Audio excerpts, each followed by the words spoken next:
So without further ado, over to David, who will introduce the panel, I guess. Thanks, David. Yes, well, thank you, Herbie. In fact, I have written a book. It was Getting the Most from Your Dragon 32 Home Computer. It was published in 1983, and I come between Beryl Bainbridge and Heinrich Boll in the Penguin catalogue. So there we are. Good company for that. But, it's not sold as well as banking technology over the years. In fact, it's been largely remaindered. My mum's got a lot of copies if you're at all interested. My role here today is obviously to facilitate this, but basically it's because Herbie didn't want to do it for some reason. So I find myself in the unique position of imitating Herbie's skeet, which means you'll be getting to the bar a bit earlier than you would otherwise if someone else was doing it. Now, quite interested by the, very interested by the other panel earlier on, but the key thing was, for ours, was that a lot of the areas that Rubin's victims covered overlap enormously with what we've been planning to talk about. So we're obviously going to have to rip all this up and change it completely, but that'll be fun in its way, and hopefully we'll get you to join in and help us as we go through and reconstruct it all. It's interesting that the first session was about regulatory frameworks and all those kind of drivers. This is about the business drivers, but in fact, the reason there was such an overlap is because one of the biggest drivers in the whole thing is the regulatory area. Right at the beginning, there's regulation, there's competition, there's client servicing. And we were asked to talk about this in the context of fragmentation. And when we got together the other day and did some preparations and notes and so forth, it was quite clear there were different views of whether fragmentation was good, bad, or whatever. And it became very clear that it depends where you're standing.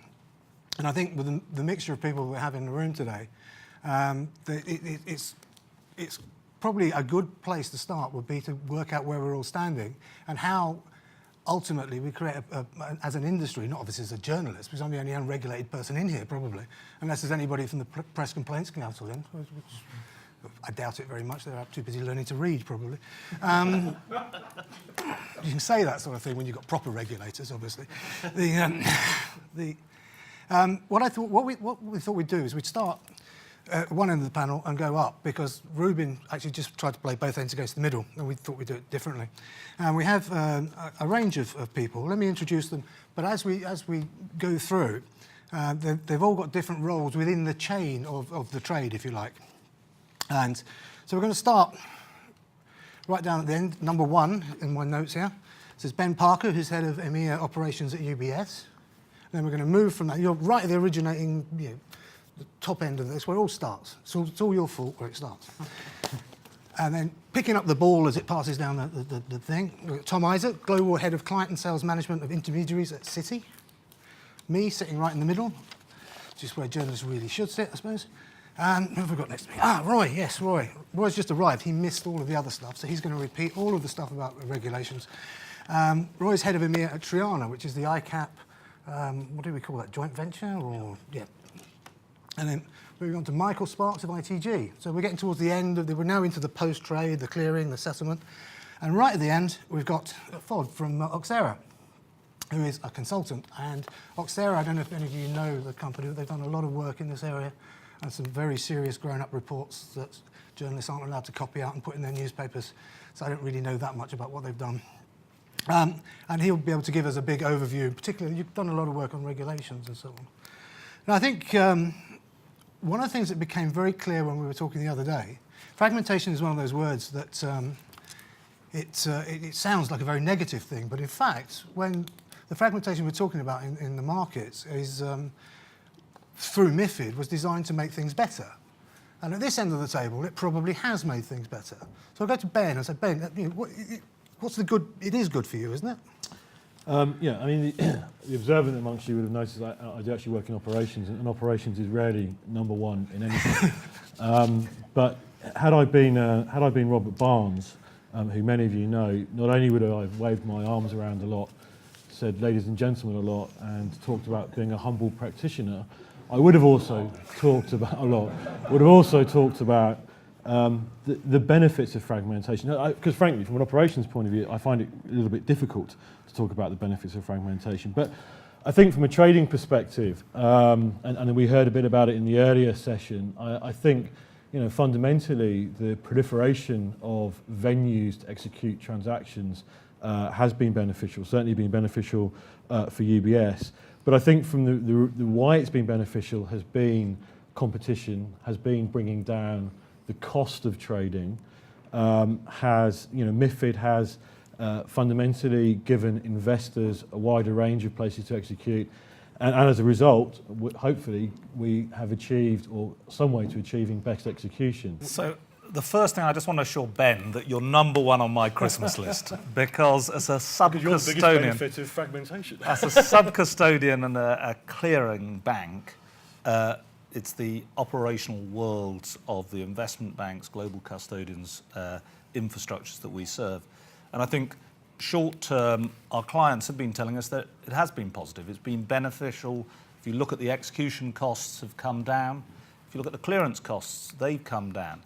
But it has given this rise to many more settlements with margin pushed to many more destinations. So that post-trade complexity is something that people are asking organisations like us to help them with, to facilitate the reduction in cost that they've achieved in both execution and to a certain extent at the clearing layer, but the increased cost that they've done in allocating margin out and also the increase in number of OTC settlement trades. So I think there has been a general positive to fragmentation. And fragmentation, for me, means fragmentation of execution of equities is what we're really discussing here, not fragmentation of the process or anything else. But that's how I interpret fragmentation. So that's what, from my point in the chain, that's how I view it.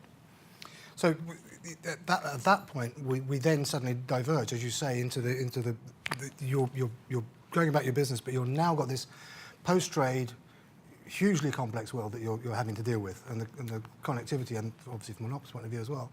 This is where the problems start to begin. I think there's two problems. One is the day-to-day complexity that you buy on one MTF and you sell on another, and the central counterparty of each of those are independent, so you have to put up margin twice, and you've got a completely matched position, and you've got to settle settlements going in different directions. So that process adds complexity.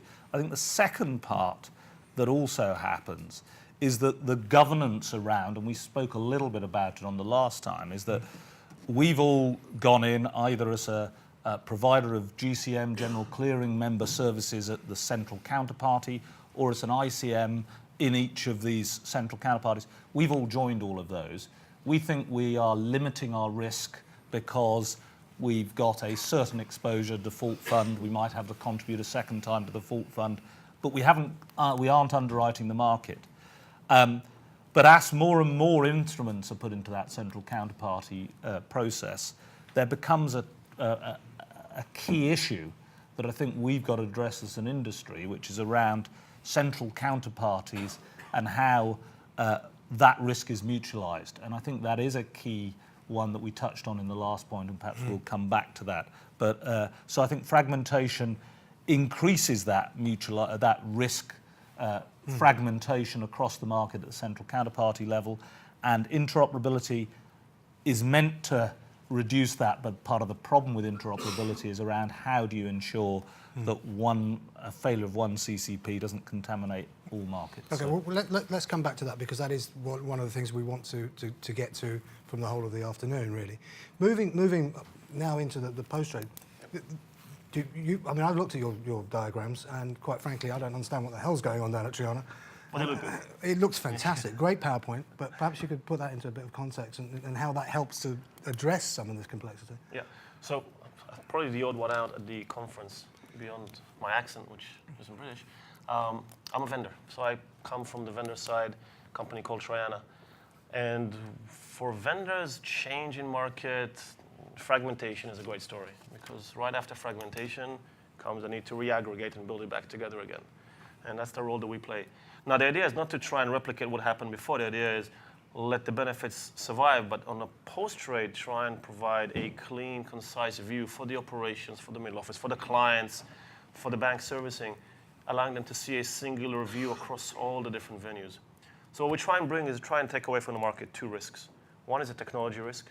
So if now there are multiple places to clear and multiple places to trade, then I have to challenge on who am I going to connect to first? Because I almost have like this resource constraint. I'm saying, well, I have to figure out which CCP is going to be the best one, or which two or three I have to connect to first. We eliminate that equation by allowing a single pipe to the market on a post-trade side.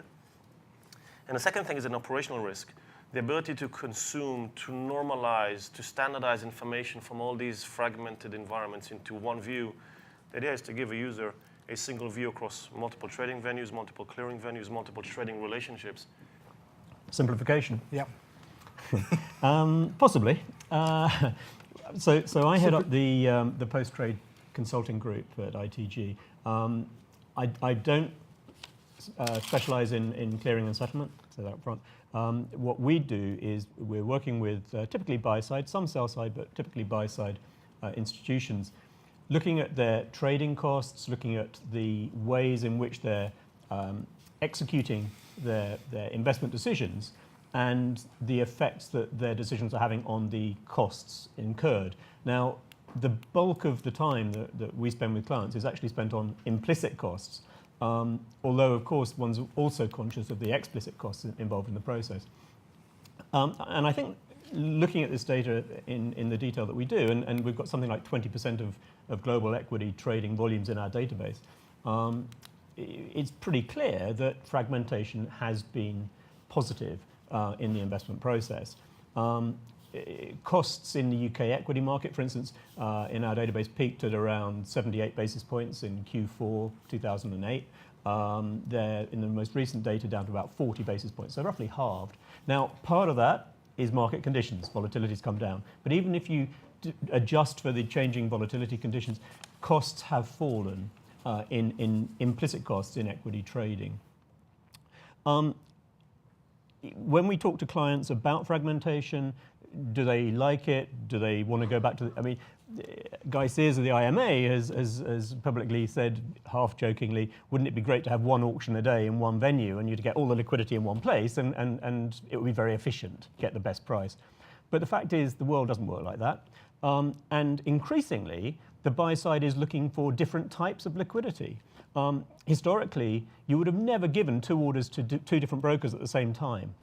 The perspective that I bring to this, which is very different, is trying to look at how the system works and what the impact of fragmentation is on the performance of the system from end to end.